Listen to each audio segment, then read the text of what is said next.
All right, are you Zakarian Wagner? Ma'am. And Mr. Wagner, in cause number 24, DCCR 0912, is on probation for tampering or fabricating physical evidence with intent to impair, was placed on probation for a term of 10 years, ordered to go to ISF, and then there was a motion to revoke community supervision filed. We were here previously. Pleas of true were entered in counts 1 through 7. Actually, Judge, I know Is that not correct? That's not what my notes reflect, I believe. Let me pull up my actual. Yes, he pled not true to 1 and 2. And 6 True- was abandoned. 6 was abandoned, and true to the remaining counts. Does the state have evidence with regard to those new offenses? No, Judge.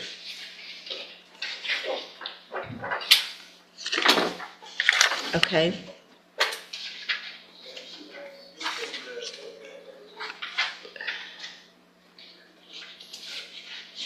Hold on, let me pull it up.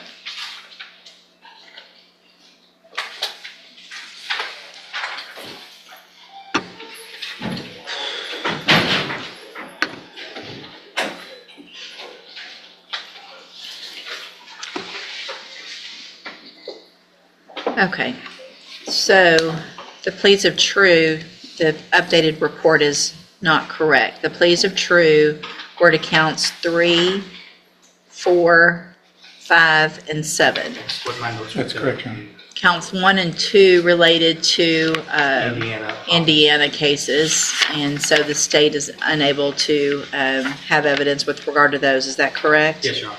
So the counts 3 was avoid association with anyone previously convicted of a crime. Count 4 was not to leave the state of Texas without prior approval. Count 5 failed to report by mail as directed, and count 7 was fees and being behind in fees, correct? Yes, Judge. I have received the updated report, and also I have received jail incident reports. Has everyone had an opportunity to review all of those? We have, The state has, Judge. Are there any additions or corrections to that updated report, other than the pleas of true that I just corrected? no, Your Honor. Not from the state. Okay, Mr. Rojas, you may proceed. Thank you, Judge. Regarding the incident in Indiana, because he did plead true to leaving the county and being in Indiana, he tells me he had previously lived in Indiana. When he moved down to Texas, he left some things in his apartment in Indiana, clothing, furniture, things like that. He had a roommate here in Texas who was moving to Indiana, and at that point he had an opportunity to go back in Indiana with a truck and bring his things back. He should have asked for permission, Judge. He didn't get permission. He just thought he could make a quick trip to Indiana, get his things, and come back. And that at that point, when he was arrested with another person, he told me the charges against him were never filed. The other person that he was with in Indiana is the one that was charged with those crimes. He's asking to be continued on to probation. And I'll talk about the reporting. He pled true to not reporting to Jefferson County by mail. He tells me he was reporting in person in Orange. He never failed to report in person in Orange. He reported all the times he was supposed to, and I don't see an allegation about that. So I tend to believe that's probably true. He didn't know he had to report to Jefferson County by mail. That's the reason he didn't do. He tells me that's why he didn't do that. Before he was arrested on the motion, he was working construction, doing guardrails on the highway with the Highways Department. Obviously, he lost that job. He says his mother has a friend who has a wood shop. He can get a job doing that if he were allowed to continue probation. He will be living with his mother in Orange, and so he's asking to be continued on probation. He's still a young man, Judge. He's 20 years old. Obviously, he's certainly old enough to know better than to go out and do these things, especially being on probation. But I think he's still young enough to not really understand fully the consequences of what's going to happen to him if he doesn't. I think this has been a wake-up call. He's been in jail since September, I believe. Again, we're asking you to keep him on probation, let this time in jail serve as sanctions, and I don't know what other classes we can give him. He's already been to ISF. But obviously, whatever conditions the court thinks is appropriate, he would follow. So the person that you were with, that you got in trouble with up in Indiana, has a motion to revoke his probation here in Jefferson County too, correct? Mr. Dyer, Jacathan Dyer? Do you know about that? I think that's what he went in for. What? I said, I think that's what he went in for as well. Real quick too, so the allegation of failing to report by mail or online was for May, June, and July. But he had been on probation for several months prior to that. So had he reported online or by mail prior to those dates? He had been in custody waiting to go to ISF, but he had a pending charge in Harris County. So he had to be transported to Harris County, Okay. take care of that, and wait for ISF, then go to ISF. Okay. And what was that, Harris? I don't remember that. Unlawful carrying of a weapon. And what was the outcome of that case? They dismissed it because of us sending him to ISF.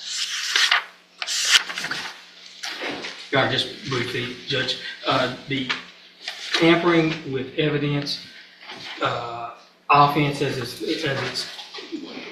defendant pled to is a little misleading in that what he tampered with was a firearm, Judge. When law enforcement encountered this defendant, he had one weapon that they initially discovered, if I recall correctly, and then when they put him in the back of a patrol unit, the patrol car video captures him essentially while handcuffed, dumping another weapon. That weapon was outfitted with what was tantamount to a Glock switch. And I say tantamount to a Glock switch because when ATF tested it, it did not meet all of the requirements to be technically a Glock switch. So he dodged a bullet on, well, no pun intended, dodged a bullet on federal charges, Judge, because we were looking at potential federal charges for the Glock switch. So there's two firearms that he was in possession of. Then he's got the unlawful carrying of a weapon in Houston, albeit eventually dismissed. I'd ask the court to take that into consideration. This defendant has an affinity for firearms, and not only firearms, a Glock switch, Judge, you know the damage these Glock switches could do if that was a fully functional Glock switch, Judge. I'd ask that this court revoke this defendant's probation and send him to prison, Judge. And of course, that amount of prison is at the court's discretion. I do understand that he's a youthful offender, but Judge, you know, these youthful offenders with these guns and Glock switches, they're wreaking havoc in our community. And at a certain point, we need to send a message. I'd ask the court to send that message today, Judge. That's all I have. Thank you, Mr. Coleman. And Ms. Martinez, thank you for being here. Do you have anything to add that's not already in your updated report? No, ma'am. It is hard to supervise someone who almost immediately leaves the state without reporting it or requesting permission. We wouldn't have known he was up there if they hadn't called us to tell us that they were in custody of their jail. I mean, Mr. Wagner, the problem here is that I did with you what I do with a lot of youthful offenders, is we give you that opportunity on probation. I send you to ISF up front so that you have the tools to make better decisions so you can be successful in your probation. So I don't have any other tools because I already did that. And your history, so it's not like you just started getting in trouble once you turned 18 or 19. You've been to TJJD. So you were a youthful offender, so much so that they didn't just put you on probation as a juvenile, you ended up going to TJJD. And it takes a lot, in my opinion, it seems like sometimes, for these minors to be sent there. So you must have really frustrated and done something to end up in juvenile prison. Then you get out and you're doing the same thing, and I don't.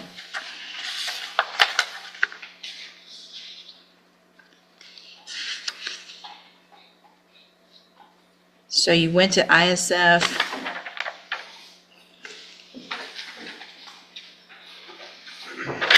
So April 7th, of 25, you get dropped off when you were discharged from the ISF to probation. Placed on a mail-in caseload, courtesy supervision was accepted by Orange on May 21st. 2 months later, you're in Indiana in jail in Indiana. With someone who's also in trouble in Jefferson County that probably wasn't supposed to be or didn't have permission to be in Indiana either, I'm guessing.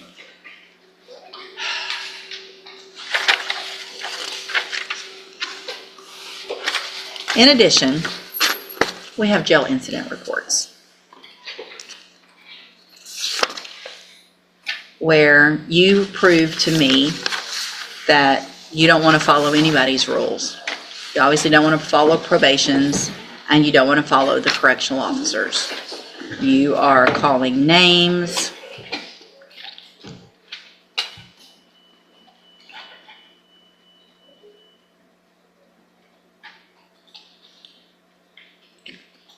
I can't even say the words.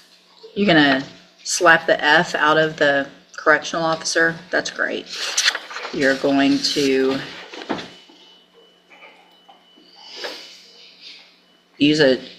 everything is just you telling them, I'm going to do this my way.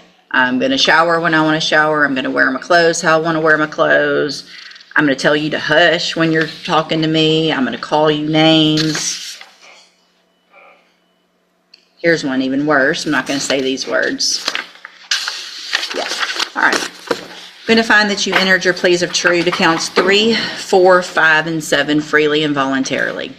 This frustrates me so much, Mr. Wagner, because you've given me no chance when I gave you every chance. I have no choice at this point, in my opinion, because you refuse to follow anybody's directions, and that means our community is not safe if you're in it.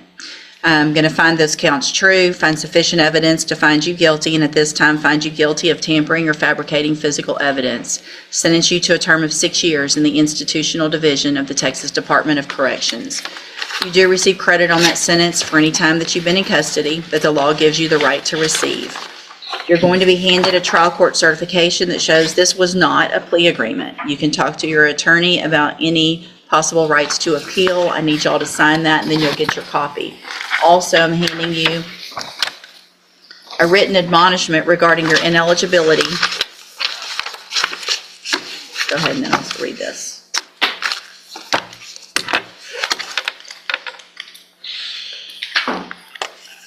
I've also handed you a written admonishment regarding your ineligibility to possess a firearm or ammunition.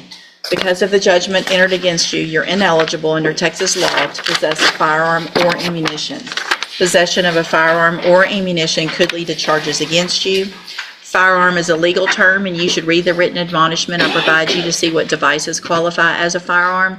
If you have questions about the laws that make you ineligible to possess a firearm or ammunition, or about how long that lasts, you can talk with Mr. Rojas. You're still young. Right You can away, make the this best of the hearing time gets that you've got and get out and do The better, judge is or you can correcting get out. the official record in real time, and trust me, that matters. In probation revocation hearings, every single count can affect how much prison time someone's facing. One wrong plea on paper? That can completely change the outcome. And here's the problem with probation cases: judges hear this exact explanation all the time. I was just making a quick trip. But probation isn't regular freedom, it's conditional freedom. Leave the state without permission, especially while already on thin ice? That immediately raises red flags. Okay.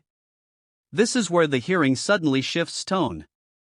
Up until now, this sounded like a young guy struggling with probation rules. But the moment prosecutors mention firearms and a possible block switch, the entire courtroom energy changes. Judges take weapon-related violations extremely seriously, especially in Texas. Did you catch what the prosecutor just did there? He stopped arguing about this defendant specifically, and started talking about the bigger public safety issue. That's a classic courtroom strategy: make the judge think beyond one person and focus on the message the sentence sends to the community. At this point, you can already feel the decision coming. The judge isn't just upset about the Indiana trip anymore, she's talking about behavior patterns, attitude, jail conduct, juvenile history, everything. And when a judge starts saying things like, "I gave you every chance," that's usually the moment probation is over. 6 years. Just like that, a probation case turned into a prison sentence. And honestly, this hearing became less about one mistake, and more about repeated chances, repeated warnings, and whether the court believed he'd ever follow the rules. But what do you think? Was the judge too harsh, or was this inevitable after everything we heard? Let me know in the comments.